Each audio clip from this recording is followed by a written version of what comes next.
So I think it's generally well acknowledged that water, drinkable water, is a bit of a problem out of the entire Earth. Apparently only about 3% of the water is drinkable, and that kind of number's pretty scary if you think about it. Now, if you don't think there's a global water problem, then just ask the people in Michigan, Flint, or California, or Texas how their water's going.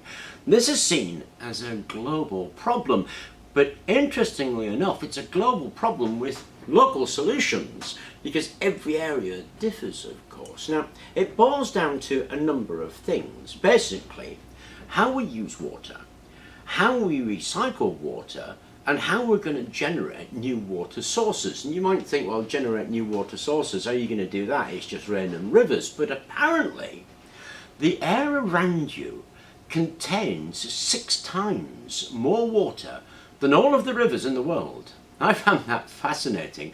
And in the UK, the average humidity is 90% humidity at a high and 70% humidity at a low. That's the UK. But humidity can drop quite a lot lower than that, but it doesn't matter. We can pull that water out of the air, and it's called atmospheric water generation, and it's not new. This is something the Incas were doing centuries ago. They sustained their entire civilization with something called fog catchers.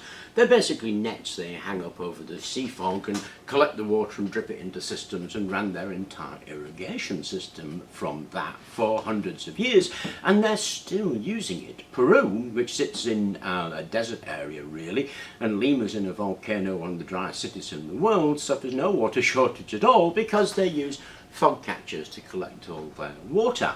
Now, it's supposed that this idea was inspired by the Stenocara beetle, a beetle found in South America and lots of deserts, and Namib Desert for instance. And basically what it does is clambers on the top of a dune, sticks its backside in the air and waits for the fog to roll over. When the fog rolls over, it collects on the back, runs down a little channel straight to its mouth, and it gets itself a drink, able to drink 12% of its body weight in any particular day. And of course this has inspired an awful lot of research into the nature of surfaces and how you might go around collecting water. And that surface research has led to the superhydrophobic materials channeling water droplets into collection points. Now, that style of collecting water or generating water from the atmosphere is a condensation style. You just wait for the water to drop below its dew point, it will collect in some form or other, and then you can pull it together and use it. Now, fog nets aren't the only thing. There is such a thing as air wells. Air wells are at their best passive structures. They're just buildings that encourage this dew point formation, and the water is collected from there.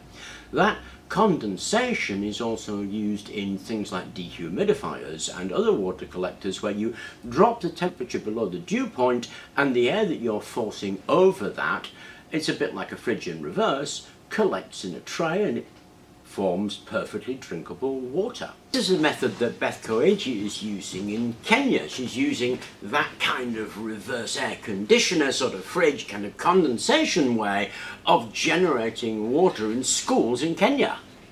Condensation methods are brilliant when you have a temperature of about 18 degrees centigrade and you've got more than 30% of water. Then they're just fantastic ways of collecting water from the atmosphere.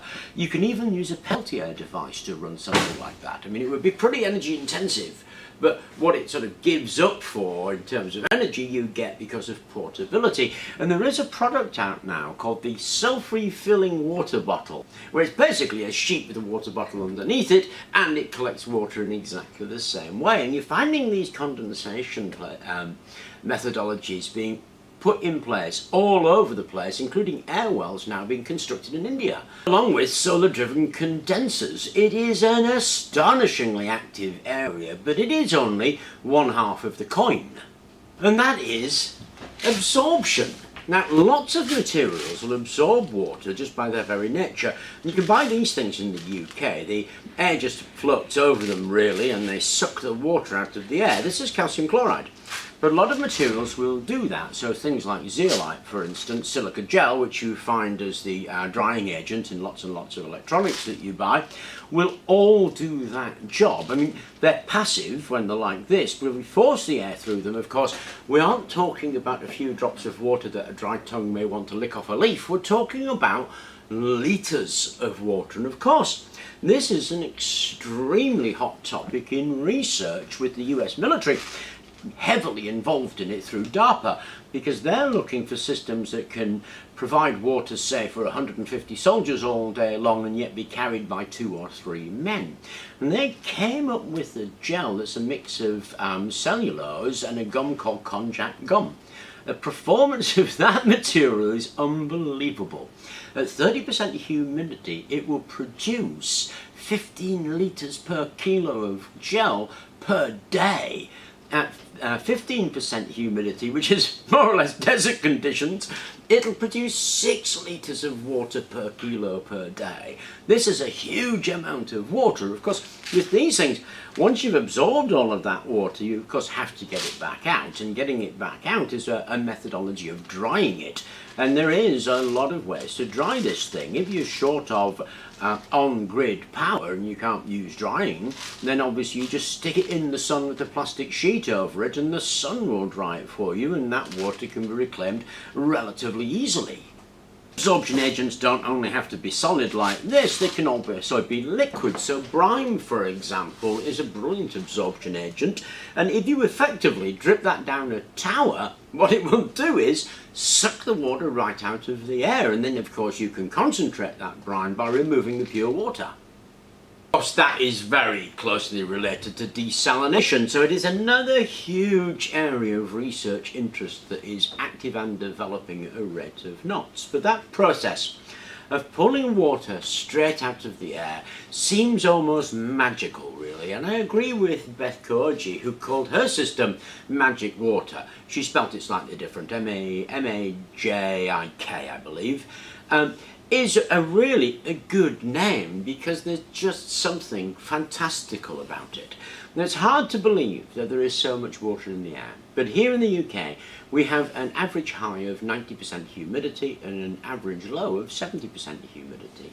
And all over the world, there are various fogs and mists and humidity conditions right down as far as 15% humidity, where pulling water from the air, as if by magic, is actually extremely doable in litre amounts, not pipette worth. We talked about pulling water straight out of the air, and to be honest, if you were back in the 12th century, you'd probably be burnt as a witch for that, because it sounds crazy and almost magical, but it's completely and utterly doable. In fact, you see it most mornings in the UK because we have dew on the grass, and it's all to do with what's called the dew point. The dew point is a difference in temperature at which the water will spontaneously condense out of the air. Now, everywhere's got water in it. Apparently, there's 6 times more water in the air than there are in all the rivers in the world. Here in England, we have somewhere between 70 and 90% relative humidity as a high and a low, but there's plenty of places with 100% humidity. And this idea of dew point, it works in any level of humidity, right down to 10. It's just that temperature difference will change. And there's a lot of research done in this, and you can see what the temperature differences are. So if we have a cold surface of one temperature and a ambient temperature at another temperature, and given the different dew points, you can see what that temperature has to be in order for that water to spontaneously drop out.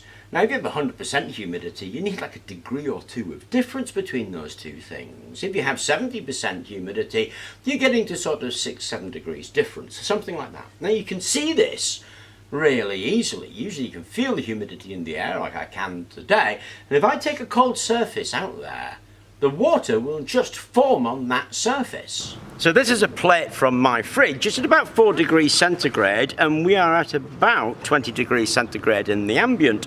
And what you can see is it frosting up almost immediately. That is the water from the air collecting on this glass plate just because of the difference between the air around me and the temperature of this glass plate. And it actually gets to be quite a lot of water. that cool? So that's something you can easily test for yourself. Just take something cold out of the fridge and stick it on the side and you'll find the water will literally just collect and roll off. It's why your chicken gets wet when you drag it out of the freezer. It's not the ice melting, it's the dew forming. So anything that we can do that with will have that property, and the longer we can maintain that temperature difference, the more water is going to actually collect. And equally, obviously, we blow air over it, we're blowing more water over it, and so the more water will collect. And you use that principle for making water from thin air, and there's a whole host of ways that can be done.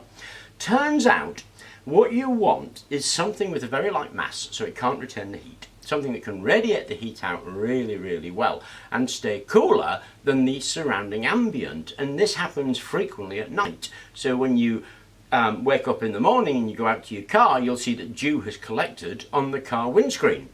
If you use a sheet of insulation with a sheet of metal on top of it or a sheet of plastic on top of it, you will generate a lot of water depending on your environment, which you then can collect in the gutters. And this has been done in India. And we're going to give it a go making our own dew collector using this thing. This is a Peltier driven mini fridge that has seen its end of life. The Peltier still works, so we're going to use this and create a water from air collector. So first things first, let's take this apart. So when we take the electronics out, that's what you find inside. It's got a fan to blow air to keep the hot side cold, so on-off switch, indicator light, and a little bit of very simple electronics, and then obviously the socket you plug it in. And here is the working heart, that Peltier device. Now on one side, which is this large side, is the side that gets hot, and the fan normally blows the air over the hot side to keep it cold. This side, the side without the printing, has this aluminium block that's fastened to it, and that gets fastened to your fridge, so that's the side that gets cold. So all I really have to do with this is take it out in its original form and give it something on the cold side that's got spikes. And I've got this, it's a CPU cooler. We just stick that on there, turn it upside down. So that's it done. I've put some acrylic legs on it to hold it out of the water, and I've stuck the fan on top, because you've got to remember this is a Peltier device. Now Peltier devices work by temperature difference. They don't get to an absolute temperature. It can be sort of 10 or 15 degrees difference between the top and the bottom. So you have to keep the top cool, otherwise the bottom won't get cold enough. Now I've got a temperature reading gauge here, and we're currently reading 15 degrees centigrade and the ambient is 27. So given our moisture level at the moment, you can actually feel the water forming on the aluminium underneath and dripping into this tray, which it's going to do. Now I'm using a fan to keep it cool, but we could put cooling fins on there using heat pipes, something like that, and just let the breeze do it, but I'm using a fan to do it. And of course that is one of the big drawbacks about this. I mean, it doesn't produce a lot of water. You're expecting something like half a cup in 6 hours, something like that. And given that we're putting power into it, of course, that's quite an expensive cup of water. In terms of bottled water, it's probably cheaper than bottled water, but given bottled water is something like a couple of 1,000 times more expensive than a glass of tap water, in terms of tap water, that's really expensive. In terms of bottled water, I suppose it's not so bad. But that is the way to do one of these active water from air devices. And we can see there, it's busy dripping out a little bit. It's been running an hour or so and it's dripped out a little bit of water, so it is collecting water. The main thing to do with something like this, I suppose, would be to find a way that it's not running off mains power like a solar cell. And you find those products on the market where they're being run from solar cells to collect water in exactly the same way as this. They perhaps overstate some of their marketing a little bit, but the principle is sound, and that's what we're interested in, because the principle is using the dew point to condense water out of the air. And as long as you can maintain that temperature difference, that is, the ambient is one temperature, the plates we're condensing on is another temperature, and that temperature is lower, it will succeed. But there are a whole host of ways of doing this, of course. Dew point and having those different temperatures where we've got a surface that has at least a sort of 6-7 degree temperature difference, up to 15 degree temperature difference depending on humidity, will cause the thing to fall out. Now this is just a quick proof of concept that we can actually do that. And these Peltier devices, actually you do find them sold as water from air, but they're not the most incredibly efficient. I mean, we're using a fair amount of energy. to do this, and we're not getting very much out of it. Certainly with one tiny Peltier device, we're not getting much. So we could scale up the Peltiers, or we could scavenge a fridge, or we could use a compressor system for this condensation, and this is how magic water in Kenya works, exactly the same way. Or we could use one of the passive systems. There's a whole range of ways that you could approach that in order to make yourself a machine. But here is a quick, simple machine that will pull air from the water, and it's really just demonstrating that principle. Anyway, I hope you enjoyed the video. Thank you very much for watching, and please do remember to like and subscribe.